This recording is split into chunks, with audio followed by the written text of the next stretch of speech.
And we're back. This is What's Out There, and I am your host, Robinson Edward Derring, and we are talking with best-selling authors C.J. Ellison and Danielle Gavan. I mispronounced it before. It's Gavan, not Gavan. I was going with the French-Canadian instead of the Irish-Canadian pronunciation. And let's also let you know I am actually on location. And before the break, I was going to ask our guests about the compensating. Right? We mentioned that CJ and Danielle write erotica, and they both have families. So I want to ask CJ first, how do you compensate? What do your friends and family think about, what you're writing? Well, my friends and family that know me well, which obviously your family does, but your friends, that could be varying degrees. My friends that know me well, they are not shocked at all when I tell them what I write.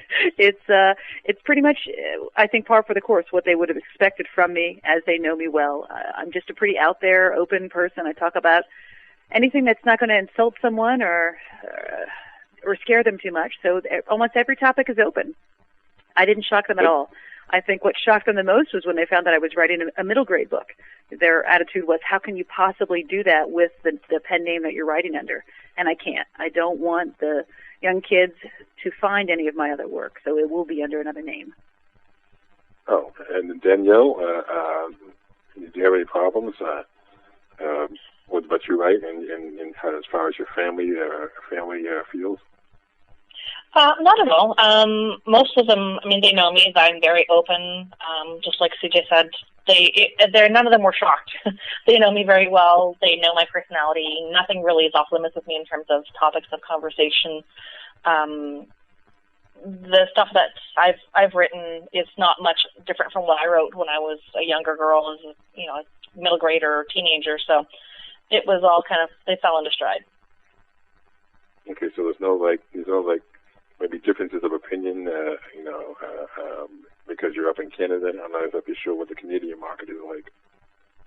No, not really. A lot of my friends and family, when I started, when I sent them emails saying, here's my book, I've written it. If you want to have a look, please let me know what you think. And all of them were very supportive. Everyone went out. If they couldn't get it on their e-readers, they asked me where they could get it to purchase it just to read on their computer. Or if they could find the paperbacks that they could purchase. They were all very supportive, very happy with it, and all of them went out and bought a copy. So even my uber religious aunt went out and bought one. And, they were really good. My mom won't read my erotica because she thinks it's kind of weird, but she has purchased them just to support me in that manner. Oh, okay. I should point out to the listeners that Danielle is in Ontario, Canada. All right, and CJ is here in America. All right, this brings us to the world of publishing.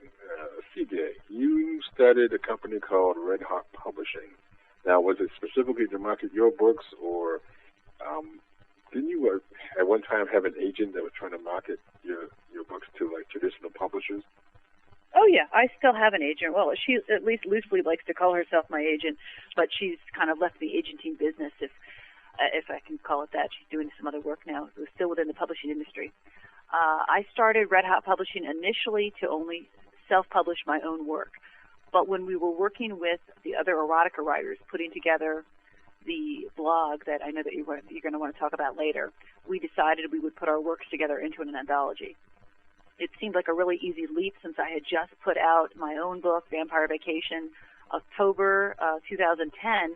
That the following month we put out our first book with the blog as the anthology. So it worked terrific. I didn't intend for it to become a real publishing company, but it quickly grew. I learned everything that I needed to learn to get it done. And the name did not originate because I wanted to publish steamy reads. It was because I have red hair. And before I became a writer, I was a realtor, and my own property management business was called Red Hot Property. And Red Hot Property was something people remembered. When I was creating my publishing company, I made it a subsidiary of my original parent company, Red Hot Property. So it seemed smart to just make it Red Hot Publishing. Later, as the company grew and we took on more people, I had to branch it off completely and get a completely separate business license and LLC and make the whole thing a separate entity, which, I gladly did. I wanted it done the right way. how many authors are in your, shall we say, stable right now? We have 16 right now. I wouldn't say all of them are putting out individual titles. 16, and then we have a 17th one, a friend of Danielle's that I have not gotten my button gear with during her contract yet, but so we'll soon have 17. Okay, so do they all write erotica, or is there like one or two oddballs in the bunch? No, they don't all write erotica. The original authors were from the blog that we did together, the Everything Erotic blog, and there were 11 of us, I think 12 at one point. There might be 12 right now. I kind of lose track. 12 of us who were writing erotica. But we do have a few other authors that do not write erotica. And they don't have any intention to, and that's perfectly fine. Oh, okay. Danielle, now, sort of not quite connected to Red Hot Publishing, you have a company called Affiliate Tours. What is that? It's a company that I started to help promote independent authors, authors with small presses, those who don't have the big media conglomerates behind them to help promote their books. So the ones that aren't with the big 6 publishers in New York. We have something from the small budget to the bigger budget. It's basically a scheduling service. Authors come to us. We contact blog hosts to help them arrange things like interviews, book reviews, anything to help them promote their book, whether it's the day that they launch or something, the book's been out a couple months and they want to get some more eyes on it. We help with that. There's a few other things we do as well, providing media kits, designing custom logos for them, graphics. There's a whole variety of things. Okay, yeah, I first heard of it because I believe you had done a tour. I actually worked with a book called The Hunt, and that's how I first found out about Affiliate Tours. Now, I'm probably going to date myself with this question, but when I started out writing with fiction and journalism, I used a typewriter. I used to cover like hundreds of sports contests with a reporter's notebook and 2 pens, and even to this day I still carry 2 pens and a notebook in my pocket. Old habit. Of course, today it's computers, laptops, PDAs, iPads, etc., meaning times changed. Unfortunately, in my industry, my particular branch of journalism, print, has not caught up, and I think I could probably say the same for maybe traditional publishers as well. Do you see the traditional publishers finally recognizing the quality of ebooks and trying to get in on that, or are they still kind of behind the times? Oh, they're scrambling to catch up, which is what I find really interesting. There is a whole branch of the publishing industry that is taking off leaps and bounds and really embracing it. But unfortunately, they're doing it quite slow, and they're being quite cumbersome with it. Harlequin was probably the first when they broke off with their own imprint of Carina Press to make sure that they had a full ebook line, and they would only do ebooks. They also took the print rights from the author when they signed the contract with no intention of putting it into print. So they really kind of locked the author's hands up with that. As far as I know, there are others that are doing the same thing. Most recently is what's it called? I think it was Mystery. No, that's not it. Mystique line? Nah. Anyway, I'm losing my mind.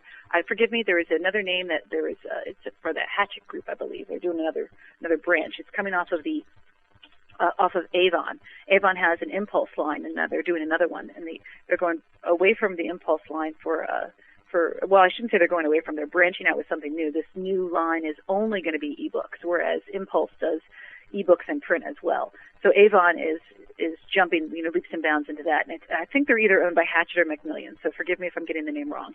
But the new line is doing what everyone else is trying to do: cash in on the ebook craze. They really know that now that's where the money is.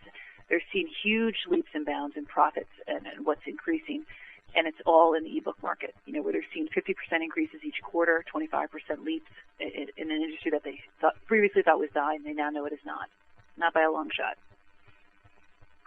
Oh, yeah, well, I guess better late than never, but it would have been better if they got in on the front end. All right, we're actually coming up on our next commercial break, so, folks, I am talking with best-selling authors C.J. Ellison and Danielle Gavan, not Gavan. So we will continue talking with them. I want to ask CJ and Danielle about blogs and Facebook after the break. So we will see you after the break.